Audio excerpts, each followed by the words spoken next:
तो आप ये बात क्यों नहीं बताते कि इसी सरकार ने आपको गन्ने पे एमएसपी नहीं होती, गन्ने पे एफआरपी होती है। इसी सरकार ने आपको 10 रुपए की जगह 285 रुपए प्रति क्विंटल दे रखी है आपको एफआरपी। आप ये क्यों नहीं बताते? और आप ये क्यों नहीं बताते? आप ये तो कह रहे कि ट्रैक्टर पे बैन लग गया। अरे राकेश भाई साहब, एनजीटी छोड़िए, सर्वोच्च न्यायालय ने इस ऑर्डर को दे रखा है कि 10 साल से ज्यादा पुराना ट्रैक्टर नहीं चला सकते। कितने तेजस्वी लोग हैं हमारे पास, कितने शानदार विचार रखते हैं जी। राकेश भाई साहब राम राम। रुको जरा, सबर करो। अरे राकेश भाई साहब राम राम। फिर से आपकी मेरी डिबेट से हो रही है और बिजनौर से राम राम कर रही हूँ सीधा आपको। मेरे घर में भी गन्ने की किसानी है, अब सुन लीजिए आप। अगर शुगर फैक्ट्री बकाया देगी तो आप सरकार के ऊपर उंगली तो उठा रहे हैं, लेकिन आपने ये बात, राकेश भाई साहब बात सुन लीजिए मेरी, प्लीज मेरी मैं आपके ऊपर नहीं बोली, मेरी बात सुन लीजिए। तो आप ये बात क्यों नहीं बताते कि इसी सरकार ने आपको गन्ने पे एमएसपी नहीं होती, गन्ने पे एफआरपी होती है। इसी सरकार ने आपको 10 रुपए की जगह 285 रुपए प्रति क्विंटल दे रखी है आपको एफआरपी। आप ये क्यों नहीं बताते? और आप ये क्यों नहीं बताते? आप ये तो कह रहे कि ट्रैक्टर पे बैन लग गया।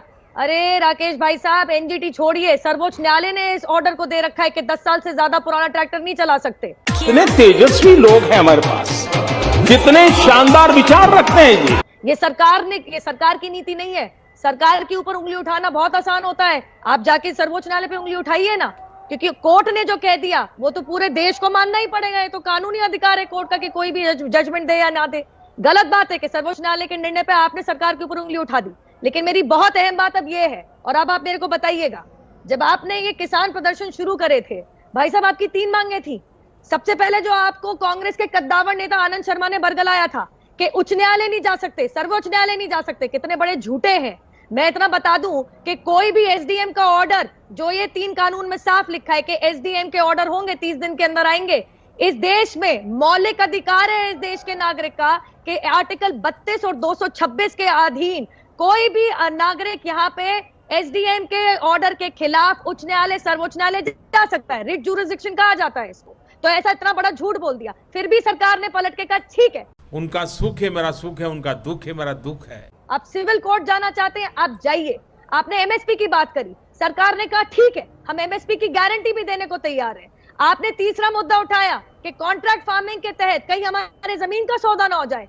इस पे भी क्लैरिफिकेशन आपको सरकार ने दिया। आपकी 3 मांगों पे प्रदर्शन शुरू हुए थे, 3 छोड़िए, जब 8वीं या 7वीं आपकी बातचीत के बाद जो 3 पन्ने का प्रपोजल दिया गया था, उसमें 7 ऐसी मांगे थी जो पूरी की गई। लेकिन मेरा आज एक सवाल है आपसे, ये तो कॉन्करेंट लिस्ट के कानून है भाई साहब, ये कॉन्करेंट लिस्ट के ट्रेड कॉमर्स के कानून है, ये कृषि कानून नहीं है। जरा कभी किसी राज्य सरकार से आपने उंगली उठा के पूछा है कि चलो केंद्र सरकार कह रही है एमएसपी की गारंटी हम लेते हैं, लिखित में देंगे कॉन्करेंट लिस्ट के कानून के अंदर। कभी आपने कृषि कानून पारित करने वाले हकदार राज्य सरकार से कहा है कि अपने कृषि कानून में लिखो कि एमएसपी की गारंटी लो, अपने कृषि कानून में लिखो कि 100% तुमसे खरीद करेंगे। अरे ये क्या करेंगे जिन्होंने फल सब्जियों को एपीएमसी एक्ट से बेदखल कर दिया था। जवाब दे रहे हैं, फिर पवन जी फौरन आ रही हो। ठीक है साहब, इसका जवाब दीजिए, फिर पवन जी को। जी, अब मतलब गन्ने पे एफआरपी होती है, ये इन्होंने तय करा कि जो राज्य सरकार दे रही है वो तो पहले भी होता था।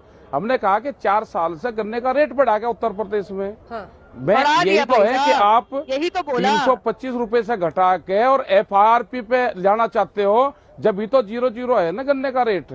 क्या बिजनौर में पूरे गन्ने का भुगतान हो गया? जो गन्ना एक्ट है उसमें, अरे मेरी बात तो सुन ले, मेरी बहन मेरी बात सुन ले, जरा प्यार से बात सुन ले। मैं तो नहीं बोल रहा, आपने जो कहा मैंने सुन लिया, आप जरा प्यार से बात सुन लो। सुनने का भी कैपेसिटी रखनी चाहिए। गन्ने का रेट बढ़ना चाहिए, उसका जो 14 दिन में गन्ना एक्ट है उसमें है कि 14 दिन में भुगतान होगा, वो भुगतान होना चाहिए। आप जितनी फैक्ट्री बिजनौर की, उनका आप डाटा निकाल के देख लो कि क्या भुगतान हो रहा है, क्या उसका जो इंटरेस्ट है वो देते हैं, ये देख लो। क्या जो एमएसपी है उस पर सारी चीजों की खरीद हो रही है? जो धान है आपके यहाँ से ही धान पूरा बिजनौर से और पूरा उत्तर प्रदेश का धान पंजाब और हरियाणा की मंडियों में जाकर बिकता है, क्योंकि मंडियों में वहाँ पे जब छोटू राम थे 1945 से वहाँ पे मंडियों में एमएसपी मिलती है, हमारे जगह पे नहीं मिलती। और जिन सरकारों ने काम नहीं करा वे सरकार चली गई, यहाँ से हटा दिया उनको, तो अब उनका तो जिक्र ही नहीं। अब तो जो सरकार बन रही है उसी से तो डिमांड करेंगे ना। रहा ये कि ये 3 जो कानून हैं इसमें पूर्ण रूप से किसान के पक्षधर कानून नहीं है। किसानों ने अपने दिल से इनको लगा लिया है।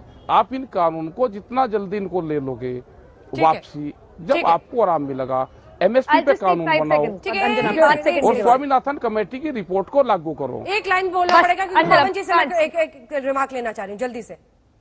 देखिए, मैं इतना कहूंगी, आप एक तरफ तो कहते हैं स्वामीनाथन कमेटी का लागू करो, एमएसपी उसके हिसाब से खरीद करो। उन्होंने रिकमेंडेशन में कहा था 1.5 गुना होनी चाहिए। अगर आप मानते हैं कि स्वामीनाथन कमेटी की लागू होनी चाहिए तो आप आज क्यों नहीं बताते एक और बात कि जब मोदी जी के सरकार के अधीन एमएसपी में उपज खरीद करी तो उन्हीं स्वामीनाथन जी ने बड़े अखबार में अंग्रेजी में अपना ओपिनियन लिखते हुए कहा कि जितनी एमएसपी की खरीद मोदी सरकार ने करी है उतनी आज तक कभी नहीं हुई। मैडम अंजना जी, इन्होंने किसानों के लिए, और वो कह रहे हैं कि आप जो भ्रम फैला रहे हैं उसको भी खत्म करें। नूपुर जी और सरदाना जी, स्वामीनाथन कमेटी की कितनी अनुशंसाएं थी टोटल और उसमें से कितनी यूपीए लागू करके गई थी? सरदाना जी, आपको तो जानकारी जरूर होगी। और कितनी बची थी? यही मोदी सरकार ने सुप्रीम कोर्ट में जाकर कहा था कि हम ये एमएसपी इस कीमत पर नहीं दे सकते, इस फॉर्मूला पर। और अभी भी वो फॉर्मूला C2 वाला लागू नहीं किया, A2 वाला लागू किया है। क्यों किसानों को आप एक तरह से गुमराह करते चले जा रही हैं? और कौन से स्वामीनाथन ने लिखा था टाइम्स ऑफ इंडिया में? स्वामीनाथन अंकल ऐश्वर्या अय्यर। ये स्वामीनाथन जी ने नहीं लिखा था। मैंने भी बड़ी रिसर्च की क्योंकि आपके कई प्रवक्ता आकर यहाँ झूठ बोल जाते हैं कि अरे स्वामीनाथन जी ने सर्टिफिकेट दे दिया मोदी जी को। वो स्वामीनाथन अंकल ऐश्वर्या अय्यर ने दिया था, MS स्वामीनाथन ने नहीं दिया था। ये दोनों भिन्न अलग अलग लोग हैं। किसी ने कोई सर्टिफिकेट नहीं दिया। सबसे बड़ा सर्टिफिकेट आपको किसान देता है। अगर उसने दिया तो बताइए। किसान आज ठंड में सड़कों पर बैठा है। सबसे बड़ा एक लाइन का रिमार्क नूपुर जी, ब्रेक लेना है मुझे। नूपुर जी सिर्फ एक लाइन। जो इंसान दीप सिंधु और दिलजीत दोसांझ के अंदर नहीं बता सकता, आज वो मैं पाठ पढ़ा रहा है। तेरा बाप